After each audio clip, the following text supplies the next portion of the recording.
வணக்கம். விஸ்வநாதன் சத்குரு வடபழனி பரஞ்சோதி பாபா சர்வ மங்கள திருவடி சரணம். எல்லோரும் நல்லா இருக்கணும், எடுக்க முயற்சியில் வெற்றி பெறணும், ஐயாவுடைய ஆசீர்வாதம். வாழ்க்கையில் பார்த்தீங்கன்னா நீ நிறைய 15 மாடி 20 மாடி ஃப்ளாட்ஸு நிறைய வருது, ரொம்ப வரவேற்க ஒரு விஷயந்தான். ஆனால் அந்த பில்டர் வந்து என்ன பண்ணுறாங்கன்னாக்கா சைட்டில் தேவையில்லாத மரங்கள், அந்த மரத்தை நட்டுட்டாங்க. ஒரு மாமரம் நடலாம், பலாமரம் நடலாம், முருங்கை மரம் நடலாம். இதுலேருந்து என்ன தெரிய வரும்னா, அந்த முருங்கைக்காய் காய்ச்சா அந்த ஃப்ளாட்டில் அந்த அசோசியேஷனில் இருக்கவங்க பரிமாறி எல்லோரும் ஒருத்தருக்கு ஒருத்தர் சந்தோஷமாக அந்த முருங்கைக்கீரை பொரித்து சாப்பிட்லாம், குழம்பு வைக்கலாம். அதேமாதிரி மாம்பழம் வந்துச்சுன்னா அந்த அசோசியேஷனில் எல்லாருக்குமே கொடுக்கலாம், வெளியாளுக்கும் கொடுக்கலாம்.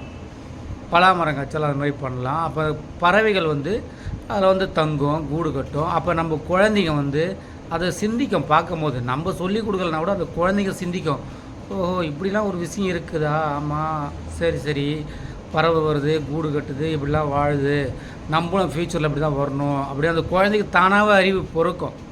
நீங்கள் என்ன பண்ணிங்கன்னா தேவையில்லாத ஒரு மரத்தை வச்சு அது குழந்தை அப்படியே பார்க்குது, இது பார்க்குது, ஐட்டு ஃப்ரெஷ்லாம் ஆகிடும். குழந்தைங்களும் சரி நம்மளும் சரி. காலையில் ஒரு மரம் அந்த மாதிரி பலாமரம், மாமரம், முருங்கை மரம்லாம் வச்சுன்னா பறவைகள் வரும். அப்போ வரும்போது என்ன ஆகுனாக்கா நம்மளுக்கும் ஒரு இனிமையான சத்தம், குயில் சத்தம் கேட்கும். அப்போ வந்து நம்மளுக்கு வந்து டிப்ரெஷன்லேருந்து வெளில வருவோம். அதனால் தயவு செஞ்சு மிகப்பெரிய உங்களை பாதத்தை வணங்கி கேட்டுக்கிறேன். ஃப்ளாட்ஸ் கட்டுறவங்க அனைவருமே இண்டிவிஜுவல் ஹவுஸ் வச்சுருங்க, எல்லாருமே மரம் வளருங்க. மரத்தை வளர்த்து அதில் விளையிற பொருளை அக்கம் பக்கம் கொடுத்து பகிர்ந்து உண்ணுங்க. வாழ்க்கையில் எந்த பணத்தையும் நம்ம கொண்டு போகிறது கிடையாது. அன்பு ஒன்று தான் உங்களை சிகரத்தில், உங்களை ஆத்மாவை மேல் லோகத்துக்கு போனாலும் சரி, எந்த லோகத்துக்கு போனாலும் அந்தந்த ஆத்மா வாழ்த்தும் உங்களை. அது ஆத்ம சாந்தி சிவரூப சத்குரு பரஞ்சோதி பாபா திருவடி சரணம்.